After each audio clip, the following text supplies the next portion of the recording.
Meus queridos irmãos, a paz do Senhor Jesus, nós estaremos meditando hoje acerca da Virgem Maria, mãe do nosso Senhor e Salvador Jesus Cristo. Estaremos vendo acerca da vida de Maria, uma análise biográfica da vida de Maria e teológica e também periódica, acerca da vida da Virgem Maria, a mãe do nosso Senhor Jesus Cristo. Quando olhamos para o capítulo 1 e o versículo 18, do Evangelho de Jesus Cristo, conforme escreveu São Mateus, nós percebemos que o texto está mencionando o nascimento de Cristo Jesus e o evento da descida do Espírito Santo para gerar o fruto no ventre de Maria. Diz assim o texto da palavra de Deus no capítulo 1 e o verso 18, acompanhe comigo. Foi assim o nascimento de Jesus Cristo. Maria, sua mãe, estava prometida em casamento a José, mas antes que se unisse, achou-se grávida pelo Espírito Santo. Queridos irmãos, Maria, ela mal sabia que aquele que estava segurando nos braços, aquele que estava em seu ventre, que havia sido gerado pelo Espírito Santo, seria o Salvador de toda a terra e de toda a humanidade, conforme João capítulo 3, o versículo 16. E até mesmo o seu próprio Salvador. O seu próprio Filho seria também o seu Salvador, além de seu Filho. Maria não poderia, queridos irmãos, ser uma mulher qualquer, senão ela não teria a responsabilidade de ser a mãe do nosso Senhor e Salvador Jesus Cristo. Maria não poderia ser uma mulher qualquer, uma prostituta, uma mulher de má fama em Nazaré. Ela teria que ser uma mulher separada e escolhida por Deus para que nela fosse gerado o fruto do Espírito Santo, Jesus Cristo, nosso Salvador. E existem algumas coisas que nos surpreendem até mesmo os católicos quando nós olhamos a biografia e fazemos uma análise teológica e também histórica acerca da vida da Virgem Maria. Há um documento do segundo século chamado o Proton Angelo Iakov, que diz que Maria, quando casou-se com José, era uma mulher de mais ou menos aproximadamente 14 a 15 anos de idade.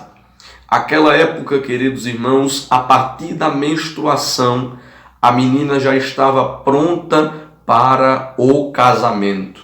E Maria apareceu grávida justamente neste íntere, em uma vila chamada Nazaré, que segundo o padre Bogotá, tinha mais ou menos 300 a 320 habitantes. Era uma vila extremamente pequena, portanto, devido à pequenez, à raquíticidade desta vila, a informação ela se expelia e se espalhava com mais facilidade entre os seus habitantes. E ninguém acreditava que Maria ainda era virgem. Ninguém acreditava que Maria tinha recebido um fruto gerado diretamente do Espírito Santo de Deus para o seu ventre. É por este motivo que Maria vai até a casa da sua prima Isabel e lá passa um grande período de tempo até que o seu filho Jesus nasça, justamente para evitar comentário dessa gravidez que não havia sido desejada por Maria e muito menos esperada por José em Nazaré. José, ele se afasta um pouco de Maria e justamente neste íntere Maria aparece grávida. Aquela criança nasceria e seria o Salvador de todo o mundo. Um escritor chamado Orígenes, ele diz que havia um boato em Nazaré, por ser uma cidade muito pequena, que aquela criança que estava no ventre de Maria seria filho de um soldado chamado Patera, e que Jesus seria filho daquele soldado. Porém, nós não podemos afirmar de forma categórica estes comentários, porque a Bíblia não nos dá respaldo para tal coisa. E sabemos que Jesus Cristo não é filho de nenhum soldado por nome Patera e também muito menos de José. José é o pai de adoção de Jesus Cristo, que o acompanhou em sua trajetória desde criança até a sua morte. Mas quando nós olhamos para o significado do nome Maria, que é o mesmo que Miriam ou amada, nós entendemos, queridos irmãos, que Maria, já abrindo um parêntese, ela deve ser respeitada, ela deve ser lembrada, mas Maria não deve ser adorada. Maria não deve ser colocada como mediadora entre Deus e os homens, porque há apenas um Deus e um só mediador entre Deus e os homens, conforme a Bíblia, Jesus Cristo, homem.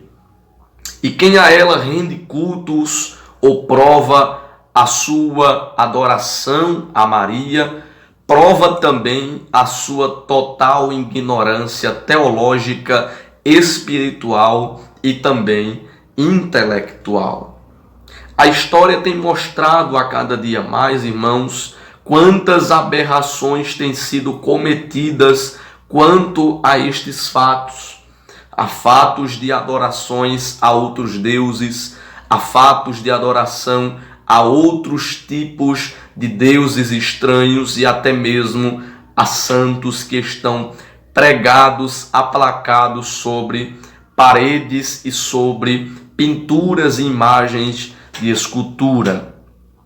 Quando nós olhamos para todo este significado desta história, nós percebemos de forma clara e empírica que Maria não é digna de receber a adoração. Ela deve ser lembrada, ela deve ser olhada na Bíblia Sagrada como uma mulher que foi digna de receber o fruto do Espírito Santo em seu ventre, foi escolhida por Deus. Mas até mesmo em seu cântico, no Evangelho de Lucas, no capítulo 1 e o versículo 47, Maria afirma dizendo: "E o meu espírito se alegra, e se alegra em Deus, o meu Salvador." Então, Maria, ela afirma que ela mesma estava se alegrando em Deus, o seu Salvador. Ora, como alguém que carece de salvação pode salvar a outras pessoas? Se Maria mesmo afirma em Lucas capítulo 1 e versículo de número 47, que se alegra em Deus, o seu Salvador, como ela poderia salvar? Como ela, depois de ter morrido, poderia ter sido canonizada pela Igreja Católica Romana e ter sido dita e oferecida como mediadora entre Deus e os homens? Isso, perdão aos católicos que também nos assistem, não passa de um mito e de uma venda, de uma falácia que é pregada por aí afora. No Evangelho de João, capítulo 14, e o versículo de número 6, Jesus diz: "Eu sou o caminho, a verdade e a vida, e ninguém vem ao Pai senão por mim. Tudo quanto pedires ao Pai em meu nome, Ele vos concederá." João capítulo 15, versículo de número 16, a parte B. Ele também diz: "Eu sou a porta das ovelhas." João capítulo 10 e versículo de número 7. E que disse o apóstolo Pedro acerca de Jesus? Ele disse: "E não há salvação em nenhum outro nome dado entre os homens, pelo qual importa que sejamos salvos." Atos capítulo 4 e o versículo de número 12. Então, queridos irmãos, eu encerro este vídeo rápido e objetivo, dizendo que a Virgem Maria ela deve ser lembrada, ela deve ser tida como uma mulher que viveu em seu tempo, uma mulher que recebeu muita honra de Deus, a ser mãe, a ser chamada mãe do Senhor e Salvador Jesus Cristo. Portanto, ela não se sacrifica, ela não coloca sobre si este significado de mãe de Deus ou de receber adoração, como nós podemos ver em Lucas capítulo 1 e verso 47, quando ela afirma: e o meu espírito se alegra com o Deus, o meu Salvador, com Deus que é o meu Salvador. Então ela não chama para si esta responsabilidade, ela não traz para si a responsabilidade de adoração. Quando Jesus estava em Caná da Galileia, o primeiro milagre que Jesus realizou, a Bíblia diz que no casamento judaico havia muito vinho e no começo até o final da festa teria que ter vinho naquele casamento, pois senão seria um casamento considerado fraco e falho na perspectiva daqueles homens judeus e da época. Quando nós olhamos para este primeiro milagre de Jesus, Maria, quando acaba todo o vinho, ela clama a Jesus. Ora, se Maria fosse de fato a salvadora, por assim dizer, se Maria fosse aquela que operasse milagre e recebesse de Deus atributos espirituais como Jesus recebeu, ela poderia muito bem ter operado aquele milagre, irmãos, ter multiplicado o vinho, ter feito a alegria do povo, mas ela não fez aquele milagre, mas clamou para quem fazia. Então Maria chegou até Jesus e disse: olha, mestre, acabou o vinho. E ele disse: mulher, que tenho eu contigo? Ainda não é chegado a minha hora.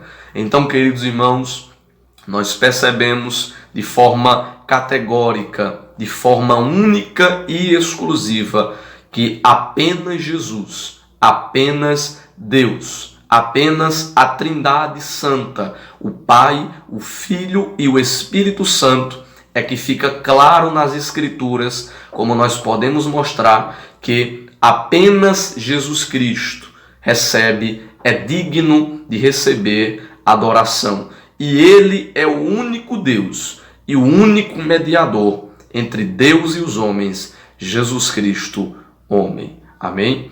Que Deus abençoe a vida de todos os irmãos, em nome de Jesus.